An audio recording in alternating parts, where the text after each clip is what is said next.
Good day mga boss. I'm Francis Rebong from San Pablo City and representing CCPH Laguna, GTA Boys and Indo Boys Plus 63. Gusto ko lang i-share sa inyo yung unit ko, si Kuro. Isa siyang circuit concept, track ready, inspired.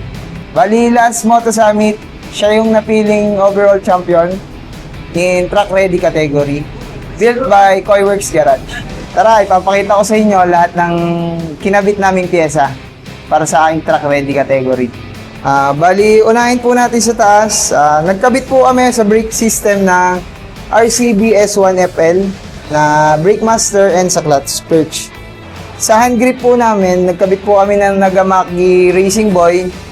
Nilagyan din po namin siya ng safety wires for truck purposes. And sa lever guard naman po is for safety purposes sa truck, nagkabit po kami ng Racing Boy na bendable po. Sa quick throttle naman po, gumamit po kami ng UMA na quick throttle. On and kill switch is domino. Bali, nag-delete na po kami ng side mirror kasi hindi naman po natin kailangan sa truck. And sa brake hose naman po namin, gumamit po kami ng S-series na RCB brake hose. Pinarisan po namin ng R1 caliper na 4-part. Front suspension naman po is Racing Boy. And then sa caliper po, naglagay din po kami ng safety wires para po sa truck. And 260mm disc na Racing Boy. Tsaka po sa mags naman po, gumamit po ako ng 8 spokes na SP800 kung tawagin. Racing Boy din po. Bali, sa kabuuan po sa front is gumamit po kami ng Racing Boy. Sa tires naman po, gumamit po kami ng Diablo Rosso na race tire. Soft compound. Sa air scoop naman po, from Sergio Melos Piras, pampalamig po natin ng caliper and disc. Metal air duct po.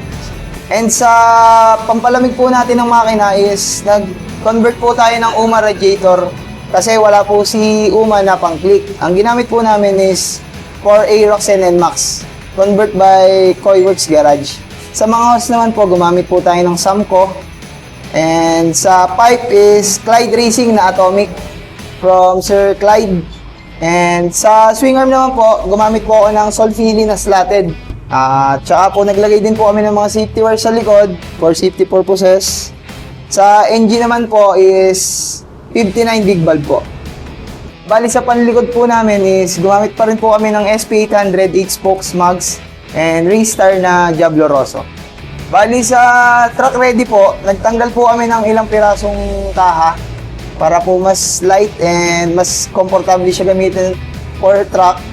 Although hindi pa naman po ako nagtatrack, pero syempre kailangan po yun kasi show type po itong motor ko.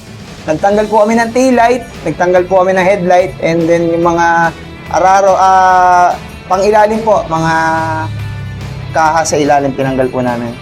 Sa paint naman po is paint by Sir Carlos and detailed by Sir Jonathan by DJ Car Wash. Sa strut bar naman po, nagkabit po kami ng customized strut bar build po ni Sir Florence. And then sa throttle body nga po pala is nagkabit po kami ng UMA na down drop 32mm.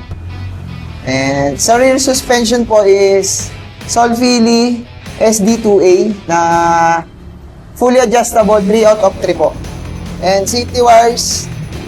Bali sa crankcase po namin, repainted po siya na stock. And nagkabit lang po kami ng transparent na 4 pulley. And then sa racing tapakan po is from Sir Jomel din po. Sa upuan naman po, nagkabit po kami na tinatawag nilang racing seat na build po ni Sir Macalbo Albero. And sa U-box naman po, naglagay po kami ng oil catch with Samco hose. Nandito na din po yung coolant reserve. And ayan po yung downdraft. Muli guys, ito po ang aking unit na si Kuro na track ready inspired, built by Koiworks Garage.